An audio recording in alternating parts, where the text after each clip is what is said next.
Okay, usually Addie and I hang out in Manitoba in my basement. This week, we are sending her straight to the north to Yellowknife with our guest, Tori Spencer. Welcome to this week's episode of Beers and Beauties. Doesn't matter if you got Coors, Busch, Bud Light, or a local shop's IPA. All beers are welcome at Beers and Beauties, baby. Let's go. Tori, my friend, it's so good to see you on my screen. I wish you were sitting in the chair next to me. That would make this a heck of a lot better. How are you? I'm good. I wish I was there too. I know. Beers don't taste the same when you have to cheers through a phone, but I'm glad to do it. No, thank you for being here. For those of you who are listening to this podcast, if this is your first episode, welcome to Beauties Sports. If you are a regular listener, welcome back. Thank you for being here. Before we jump into the episode with Tori, I want to plug a company I often wear, and for those of you who are just listening, I am wearing today because today is Grey Cup Sunday. This will hit your ears on Tuesday, so we will know by then if the Winnipeg Blue Bombers are three-time back-to-back Grey Cup champions. But I am wearing the Peg Authentic Company hat. I have I think every color that they have. This one is blue and gold today in honor of the Blue Bombers. But I'm holding up a box. It says Trapline to You. And this is a company out of, let me not get this wrong, out of Whitehorse. I want to read, they sent it in a very cute box. This is toques that I ordered. And I just want to read this here for everyone listening. Our trapline has been in our family for multiple generations and is located on the traditional territory of the Champagne and Aishiak First Nations. Trapline 2 grew out of our three children's increasing love for being on the land, learning traditional trapping practices, and living off-grid. Each hat is created with love of our full family. I ordered these things because, Tori, you know, I either wear a hat or a toque almost all year long. You very rarely see my hair, which helps because I'm going gray and I don't dye it enough. But these beautiful toques that I ordered, I will be rocking this winter. I am telling you that I have a humongo head in a hockey helmet. It is as big as she goes. And these babies fit. So very cool. I do want to show these tags also. Because you can order them in newborn 0 to 3 months, infant 6 to 18 months, small 18 months to 4 years. That might be your size of head, Tor. Just kidding.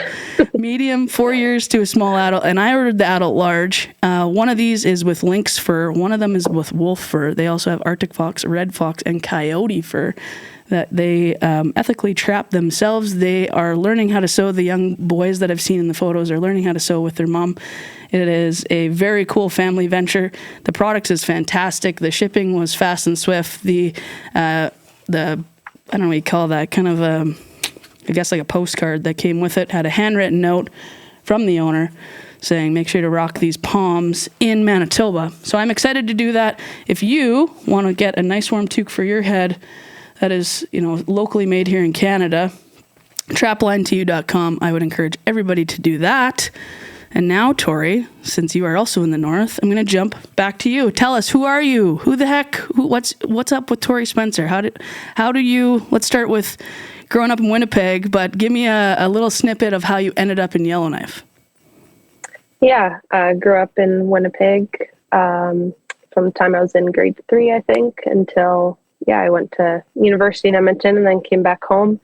And then ended up in Yellowknife about 3.5 years ago. My partner took a job up here, and I've actually been able to promote in my line of work since we got up here, which has been super awesome as well. And it's a 5-year commitment, so hoping to come back to Manitoba in the near future. But it's been great up here so far. Awesome. And we can't wait to have you back. I remember when you guys were leaving.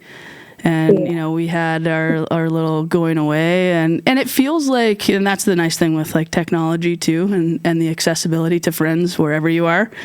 But we miss you on some events. We had a Friendsgiving not long ago, and those are the kind of events that you're used to giving Tor a big hug at. So I missed you at that. We missed you at that. But you guys have really flourished when you moved to the north. So we are going to get into the north. I want to start with giving a little flashback for people. You said you spent most of your life here in Winnipeg. I think you really call Winnipeg, Manitoba home, right? Yeah. Yeah. So what was hockey always your jam, Tor, or where did you play other sports growing up? Yeah, so I started playing hockey at 7. I was actually on figure skates. I was living in Dauphin, Manitoba at the time, and I was doing can skate lessons. And then the junior A team there, the Dauphin Kings, came out to one of our skates, and I was like, they can do everything I can do on hockey skates. I want to play hockey. Love that. And I told my dad, and I honestly don't even think we made it home. I think he took me straight to Sports Traders and got me geared up. And I cried the first time I put all my equipment on. He had to run home and get his skates and come on the ice with me. But yeah, I haven't really looked back since. And I was lucky that him and my mom never pressured me to play hockey or any sport. It was always, you're going to play a sport, but what do you want to play? Are you still enjoying it? So yeah, hockey in the winter and soccer, ultimate, volleyball, all that in the summer. So yeah, I pretty much come high school, it was just hockey for the most part. But yeah, definitely grew up playing multiple sports and never did the spring hockey, summer hockey thing. Yeah, took a break. Yeah. It's good. I did the same. Yeah. You know, I shouldn't say I never. I did do a little bit of some summer hockey here and there, but I loved ball. I was a fastball girl. Yeah. There was no soccer. Honestly, there was no soccer in Sarah when I grew up. So it wasn't even an really? option. And now I think, God, I don't know if I would have wanted to run around a field for 90 minutes anyways. So it's probably a good thing that there was only fastball for me.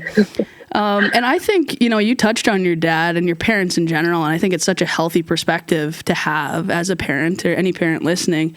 I grew up in a family that was very similar. It didn't matter. There was no push to really pursue much of anything other than you have to be active.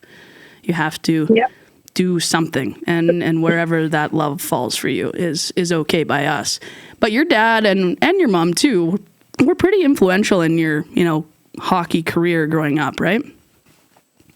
Oh yeah. Well, my dad played like in the Dub, and then he played for a year for U of M. So he was super pumped when I told him I wanted to play hockey. And he coached me quite a few years. And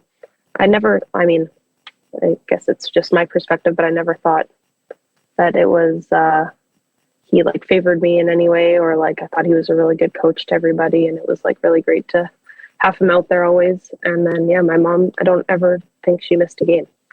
She has her like those like garbage mitts. She calls them her clappers that she brings to the rink. Darbo's, it's a real thing. Yeah, like oh yeah.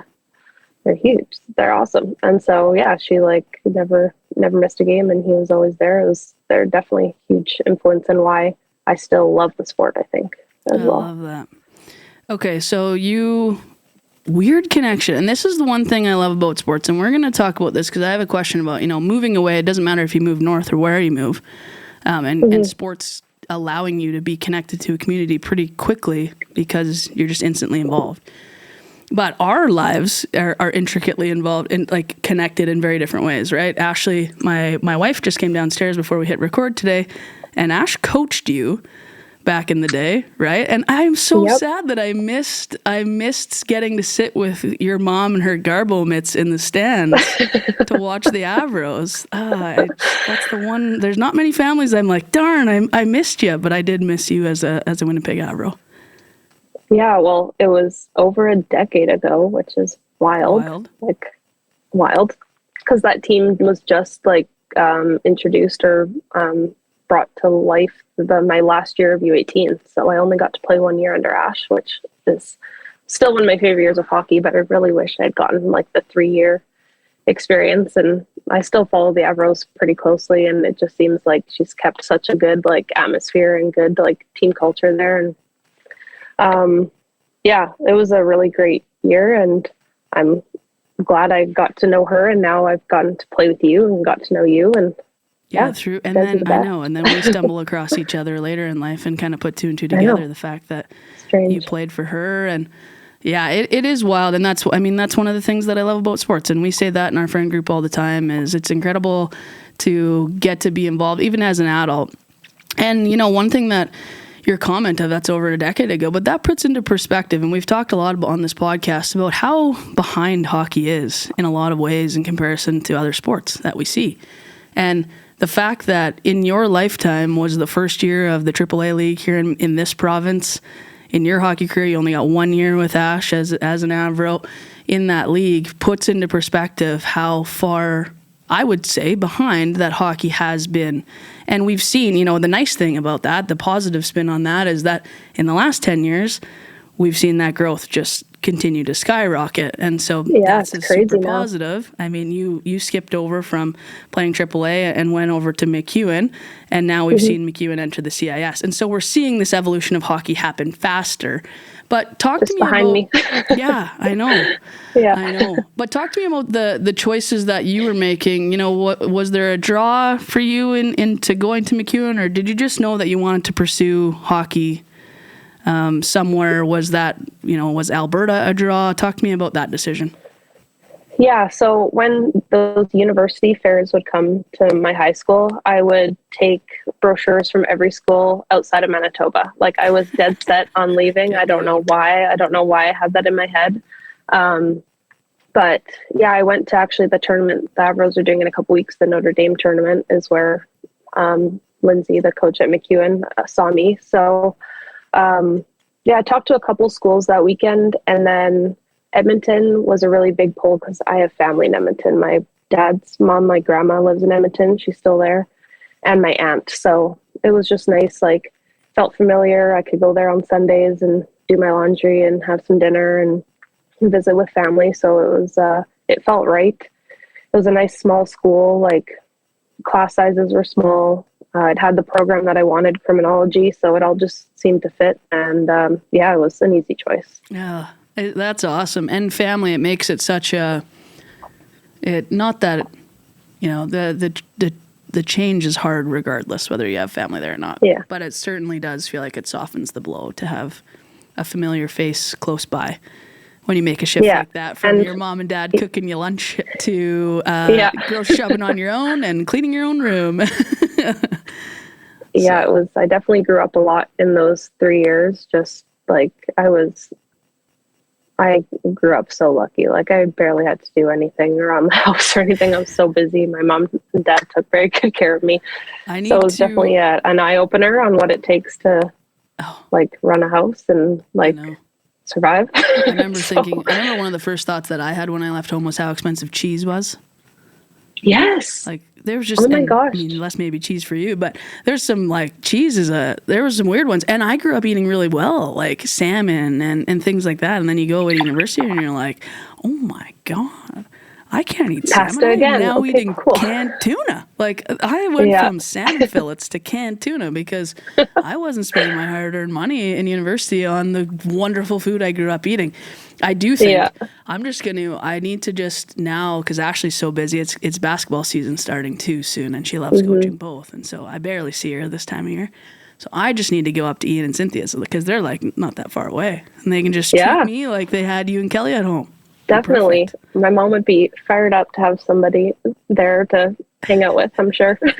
Yeah. Okay. So I love the background. I love the history of, you know, how you navigated your own career in sports, but MacEwan ends, you come home, and did you always know you wanted to stay in the sport in a way of becoming a coach, or did someone push you in that direction when you got home?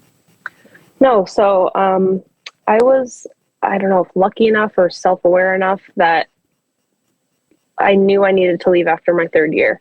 Like, I knew so many girls that went away for university and then fell out of love with the sport. They were burnt out. And I knew if I went back and played my fourth year, like, it wasn't going to be a positive experience. I had a couple close friends that were moving on, doing other things, and it just didn't have the same vibe, I guess, as the first 3 years. So I'm really glad I left when I did, because I still like I said before, loved the sport when I left. So it wasn't a matter of was I going to coach, it was just who I was going to coach. So I knew I wanted to get involved as soon as I moved back. And I just went to what was familiar and went back and coached in the Titans organization, which is what I kind of grew up in and out of, depending if I made the team or not.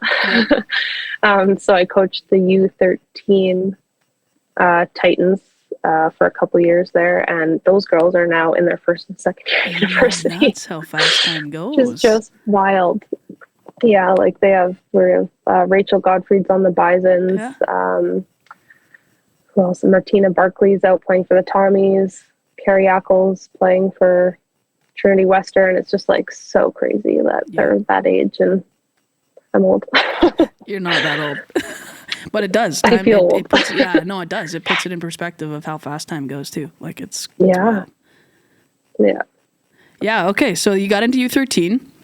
Tell me, at what point did you coach U13? I don't know this tour. I haven't asked. I guess I don't know the timeline. Did you coach U13 up until you? Sorry, you cut off there. Oh, my Wi-Fi's kind of. Okay. Can you hear me now?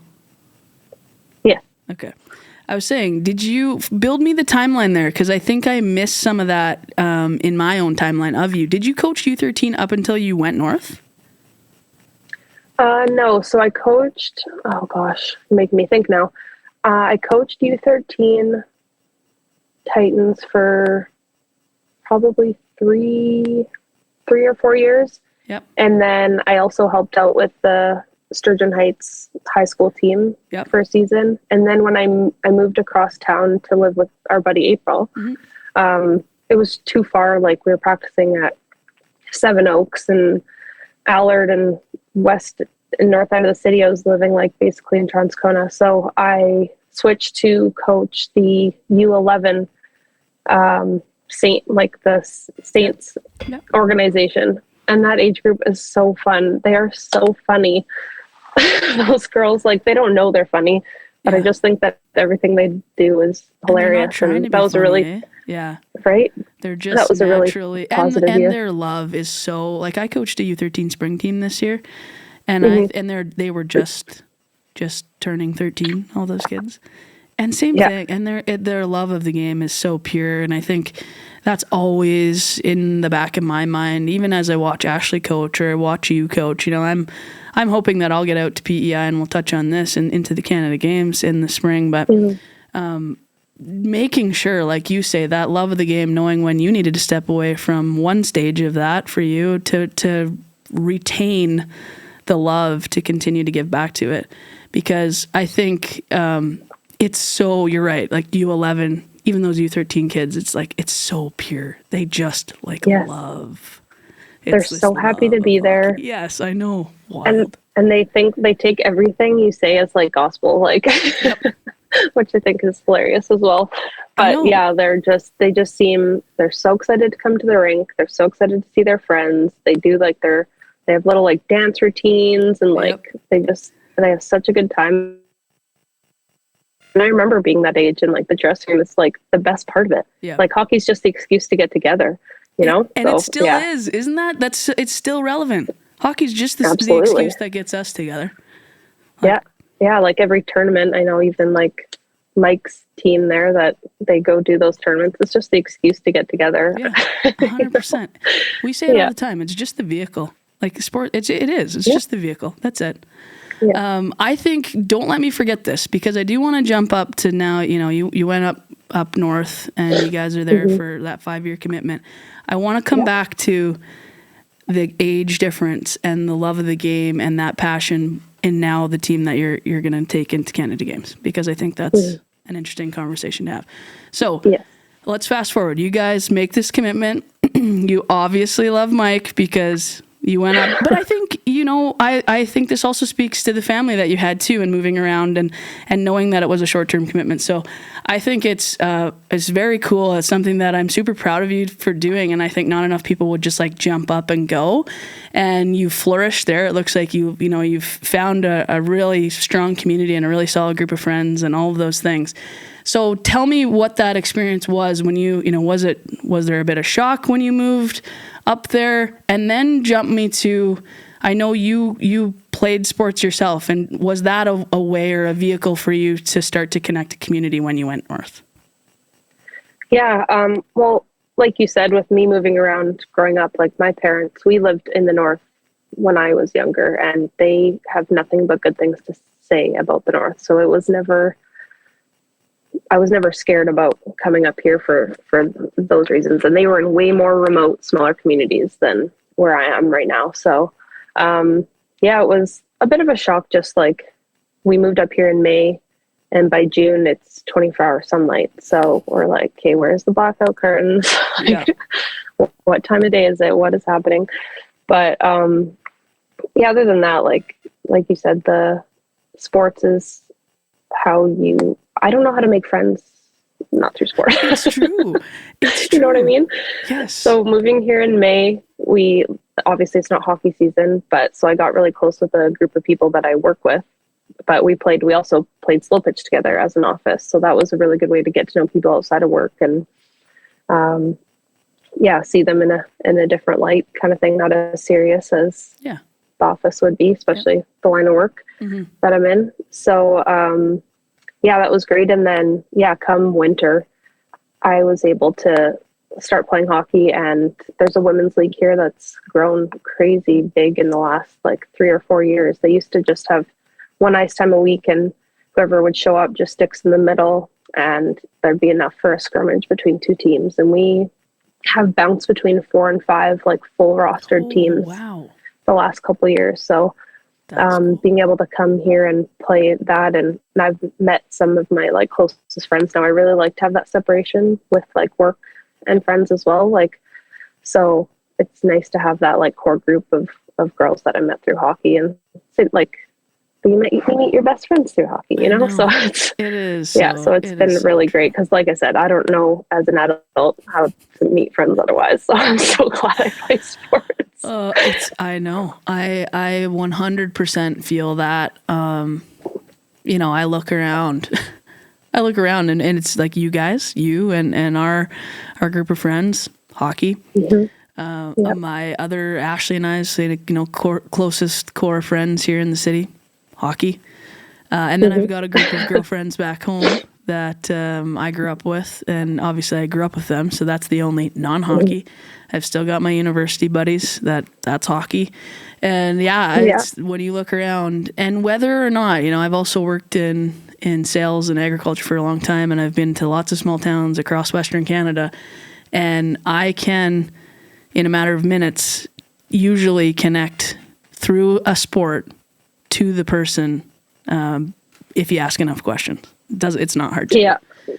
So I want to digress because this is a random question, but I want people in Manitoba here, or wherever you're listening, to know what it's like, because I can't wait to come up and golf with you. Can you please just explain golf in Yellowknife to people that are down in Manitoba, Saskatchewan, Alberta that wouldn't know that experience? Okay, so I'm not sure why they don't have a full grass course here, because there's one in Hay River, which is like 5 hours south, a nice 9-hole grass course. But anyways, in Yellowknife, the entire golf course is sand. And the greens are like mini golf material on like cement, basically. So you carry around this, I wish I brought it up with me, this like piece of turf with you from hole to hole, and you put it down and you put your ball on it, and then you take your next shot. Like it's like one big sand trap. So you bring this piece of turf around, and that's how you play golf in Yellowknife. I love this, and definitely a unique experience. And when you said to me, you can tell the people who live here because they have a nicer turf than if you rent clubs and you get like the clubhouse's turf. I was like, okay, like we're now going to compare they're clearly a rookie or golfing up here because they have the shitty turf. Look at that turf they have. Okay, random question, but I think because it reminds me of my parents have a place south in Mexico, and there's a ton of sand there. They're in Cabo San Lucas area, and so if you miss the fairway, you are in the desert, and you are in the cactuses, and it's not good. And there's probably like animals that can kill you there and stuff. Yeah, actually, I'll text you a picture after this of a scorpion there that I saw on the golf course. Anyway, we don't run into that. Yeah, no, don't have those dangers. But now you move. You're up in the north. You guys have made your core group of friends that you and Mike both are kind of flourishing in your jobs, like you say. And you decide to get involved again in coaching up there. So my just very vague question is where did you begin when you were in the north? Were you in the same age category that you are now? Let's just start with that. Okay. No, actually. So again, small hockey world. My dad was coaching in Winnipeg. He was coaching a AA team, and they went to Regina for a tournament. And a Yellowknife team was down at the same tournament, and this was when my dad knew we were moving up here, and they were in the same division. So as they're shaking hands after the game, my dad being who he is, it's like, hey, my daughter's moving north. Like, what's the deal with coaching there, whatever. So he got me contact information. So I contacted the guy and met him for a beer when I moved up there. And so I started with the age category that his daughter was in. So just the junior girls. So it was like U11 the first year. And then so it would have been 2019. And then I applied to coach the Arctic Winter Games in 2020. And was selected. Those obviously didn't happen because of the pandemic, unfortunately.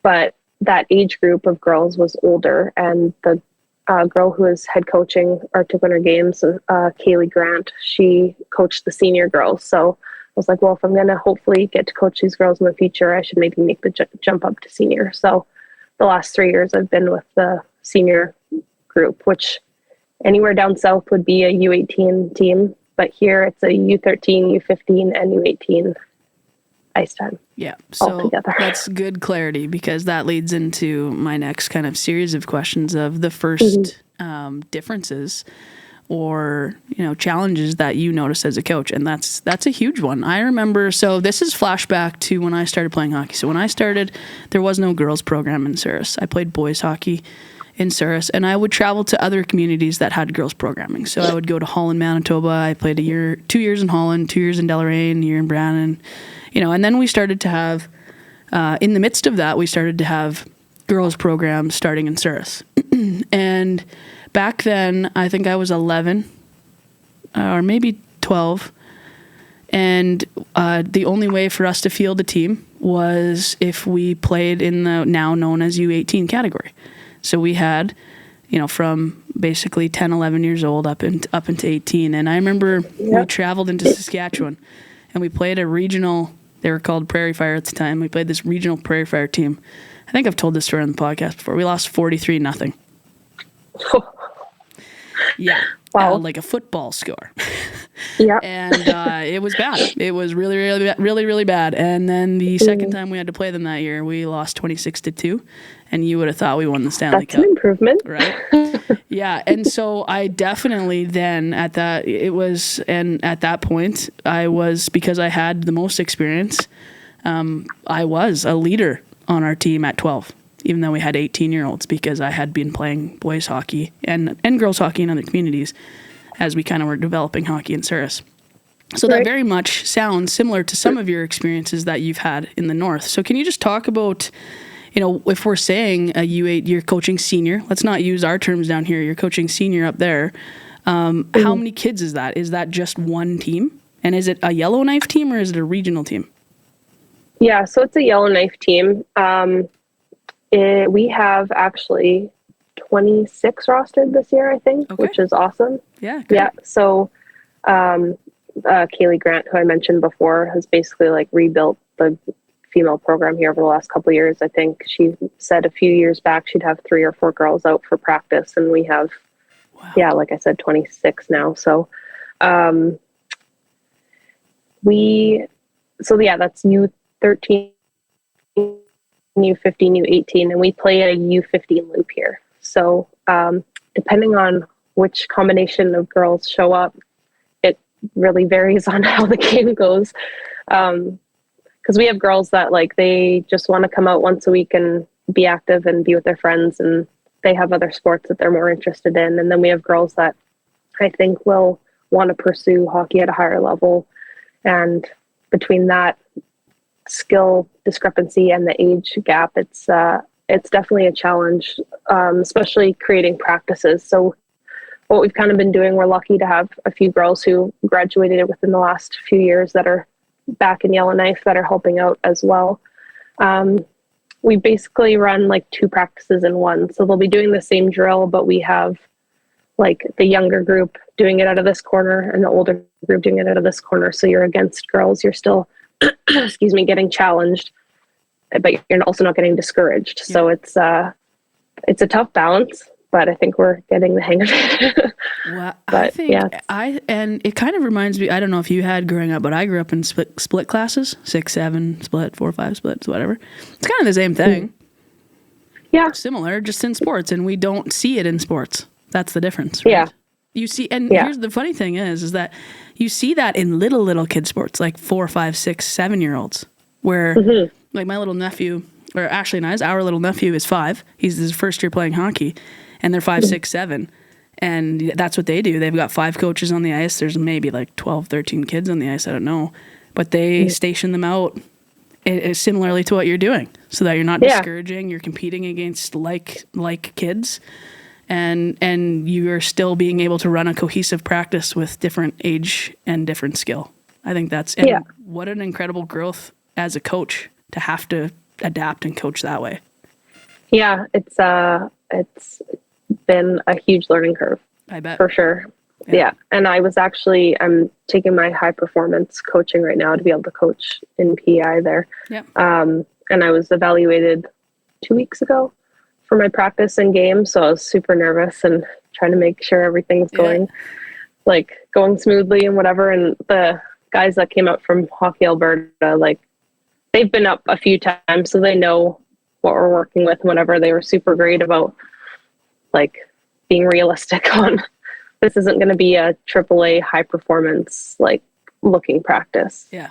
But the looking to see is everybody getting challenged and people aren't having to play down to each other's levels and that kind of stuff. So it was good to see it from their perspective on my like feedback on what like things that they were seeing that maybe we weren't. So yeah, it was good. Outside eyes. It gets hard. Yes. Like Ashley and I talk about that all the time. It's hard to remember to look subjectively at what you're doing, right? Because you get into the groove and it is hard to see your own personal shortcomings or where you might be able to change and evolve. So I think, that's the one positive of things like those HB1s is you get an outside evaluation from someone who doesn't eat, sleep, breathe it all the time. Hopefully we can continue to do that. And that's, I think, where, when we look at the evolution of now from 3 to 26 kids and how do you continue to grow volunteers, coaches, all of these programmings, like, is this, if you compare your female hockey players or versus your, male programs in Yellowknife, are they having similar challenges or is this more unique to just the girls' side? So the thing with the girls program here is we practice once a week and that's it. And actually last year we weren't even in a league. So we practice and we'd try to pick up games where we could. But the majority of the girls also play with the boys. Okay. There's no hitting at any age group here. Okay. So they usually also they have what's called like house league teams and development teams. So say you make the U13 development team, that team plays in the U15 house loop. And the U15 dev team plays in the U18 house loop. So like you're playing up against, that's their like higher competition. Yeah. So we have lots of girls who are on those house teams and the dev teams. So they're on the ice more than they are with us and they're getting outside coaching and they're getting tournaments and stuff. So we are just a part of their hockey here, which is different from that is very different, but it's obviously working. Yeah.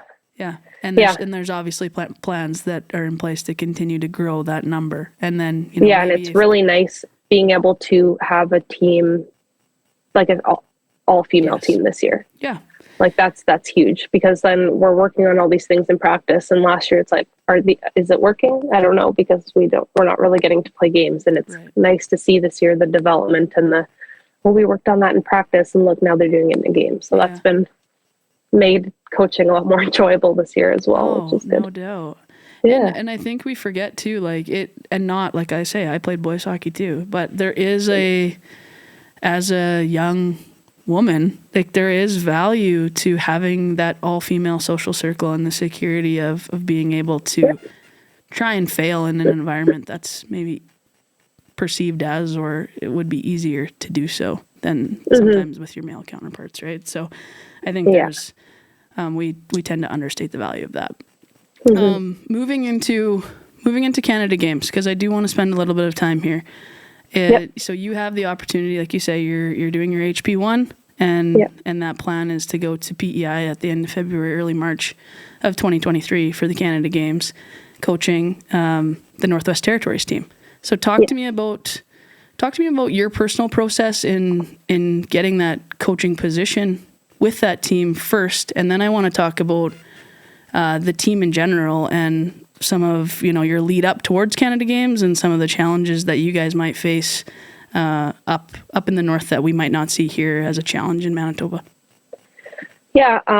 So Kaylee Grant, who I coach with, is the head coach for Canada Games as well. So I think knowing how she coaches and knowing what her expectations are and everything helps me with the application process and what she would want to see. There was a committee, so had to submit like a package and do an interview. So went through that and was lucky enough to be selected. So it's me, and then Ryan Nichols is another assistant coach. And then we're lucky enough to have two girls that grew up in the program that Kaylee actually coached in the past. One as our women in coaching apprentice coach, who's still playing down in Olds, Abby Webster. So she'll join us there. And then an Indigenous apprentice coach in Shakita Jensen. So it's really great to have like 4 out of 5 females on the bench, and not just getting the position because they're females, but like they're also like really talented hockey players and they're good coaches. And so it's I'm really looking forward to working with all of them. And was that your whole question? No, that's entirely my first part of my whole question. So yes. Okay. And I think we're seeing that for the first time in this province, right? Ashley is going with an all-female coaching staff to Canada Games this year too. That. So I look forward to seeing our benches across the country. I say our as a country, because I think if we went back in history, I would be fairly confident to say that there's going to be more women on benches this year than we've probably ever seen. Yeah, well, even one of the girls I grew up in the Titans organization playing with, she'll be the head coach for Team PEI. One of the girls like played at McEwen with is coaching Team Alberta. So it's very cool. It's going to be it's very like exciting. A little reunion for you guys. Yeah, that'll be so fun. I'm excited.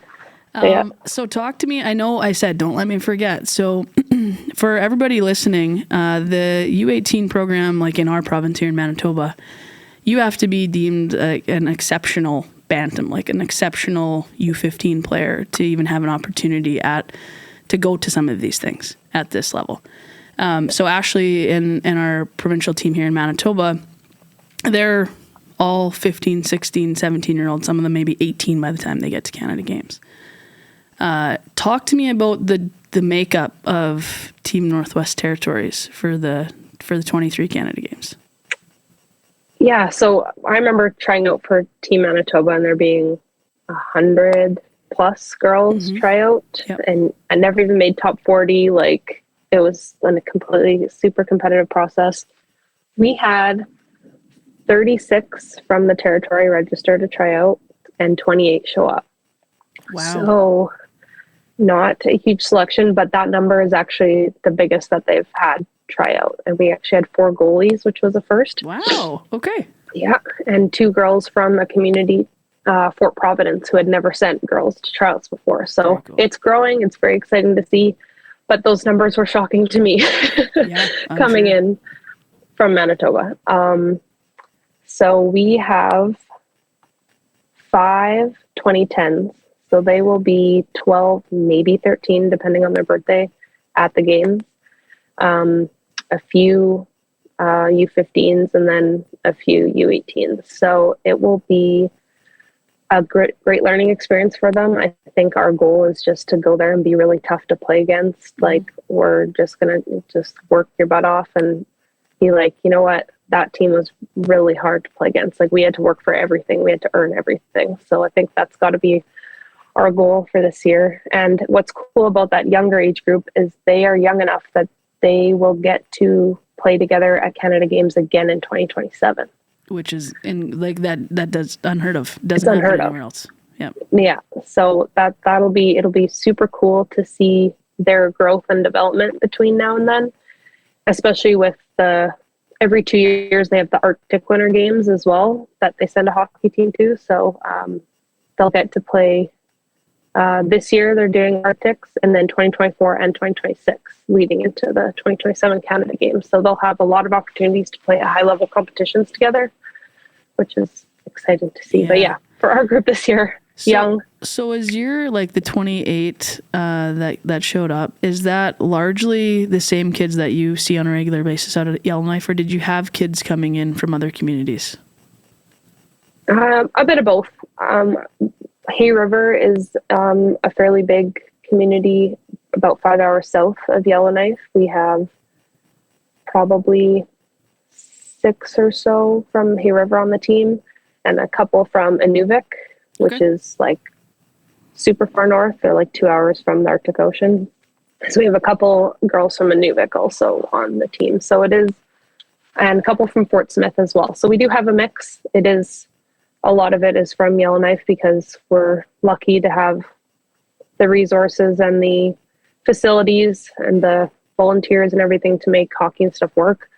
Whereas we have the girls in Fort Smith, they're waiting for the ice to go in still because they're waiting for its natural ice. So they haven't been on the ice at all yet this year just because it's not in yet. So definitely more challenging in the smaller communities. But yeah, we do have a bit of a mix. Good. And then talk to me about, like, obviously, like you mentioned here in Manitoba, they have a series of selection camps because there's that many more players that come.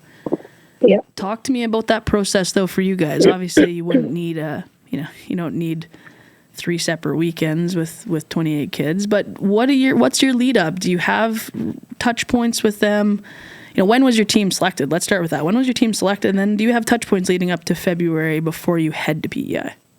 Yeah, so we had our first camp was in April, and unfortunately not all of the girls who had registered could come to that camp because they had there was a school program that had planned a trip to Europe in 2020. It was pushed back, and then it was finally happening, and then we announced the dates. And anyway, so the girls weren't able to come to that one, but then we also had an August camp. So we technically named our team in August because we had some new girls show up in August that weren't there in April. So we had those 2 camps, which was great. They, with the age discrepancy, I was really unsure about how the team bonding and stuff would go, but they seemed to get really close in August. Everybody seemed super supportive of each other. It seems like a good vibe in the dressing room. So that was really good to see. And then we actually go to Calgary next weekend for WickFest. Oh yeah. Okay. As a team. Yeah. So that's going to be our first game as a team. So it'll be exciting to see how we do and how everything looks and get to experiment with some wines and special teams and all that kind of stuff. And then we have our last camp will be over Christmas. Between Christmas and New Year's, we'll have one more camp to kind of go over more systems and stuff. Yep. And then we'll see them in February. And then do you guys go, that's a long journey coming from the north to get to PEI. Yep. So do you give yourselves, obviously you'll have an opportunity to get on the ice when you get there, I'm assuming, for a practice or something like that. You don't have anything when you get together. I know here I'm saying this as Manitoba, when they come in together, I think they're on the ice the day before they fly out. Do you have anything like that? I'm not sure what the plan is yet with those flights. Normally we do a pre-departure camp the week before. Okay. So we'll have all the girls in the week before, and then we'll all do all the, our December camp would usually be the week before the games. But with how much school they've missed over the last couple of years, and also Arctic Winter Games are in January, so they're the majority of them will be playing on that team as well. So they'll be gone for a week for that. Yeah. So it's way too much school to miss with them being kind of back to back. So normally, yes, but I think this year we'll see when everybody's flights get into Yellowknife, and it's going to be a crazy travel day to get to PEI. I'm dreading actually with how travel has been these days. I'm kind of hoping we can charter, but I don't know if that's possible. Yeah, that I don't envy you, my friend. Like I say, I am considering, obviously we talked about April and you live with April, our good friend April. She lives out there too. Good island girl. And So I might come. I might watch you in PEI. You should. Yeah, which so I think fun. would be super fun. You know, I think when I think about your team and your guys' journey, it reminds me of the Olympics, and you think about the pools that they have there, right? And Japan now becoming into Pool B in future events. And I think that's a really cool message to continue to keep with your kids is like, let's be tough to play against. Let's make sure that people remember playing against the territories, right? I think will be. Yeah. So we're lucky to be in that C pool when we get there. So we'll be against like Yukon, PEI, and I want to say like maybe New Brunswick. Yeah. I'll have to look again, but yeah, another one of the maritime teams. So luckily we don't have to play like the Quebecs and the Manitobas and the Albertas and that. So I like that they make it that way to still like make it a positive experience for the teams that maybe don't have the same number of girls to select from. Absolutely. Well, Tori, my friend, I am, like I say, I'm very proud of you. I'm very proud of your sports journey. I really hope I get to PEI to get to see you and your team, you know, Ash's team, just the caliber of hockey across this country at that level would be exciting to me. But continue to be an impact human in this world because I think we need more of them. So thank you. I know you're nervous. You did an exceptional job on the podcast. Thank you. So thank you for being here. We do try to give people an opportunity. Is there anyone that people should be following on Instagram to stay kind of in touch with what's going on with hockey in your communities? We do have a team Instagram for our Canada Games team. If anybody's interested in following us.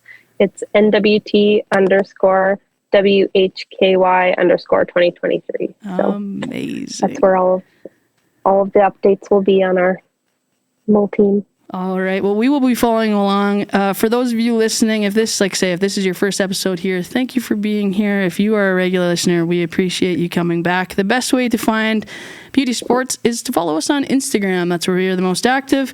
So you can find us on Instagram at Beauty Sports Doc. You can find me at Cowie14. You can find Addie at Addie Miles Abbott.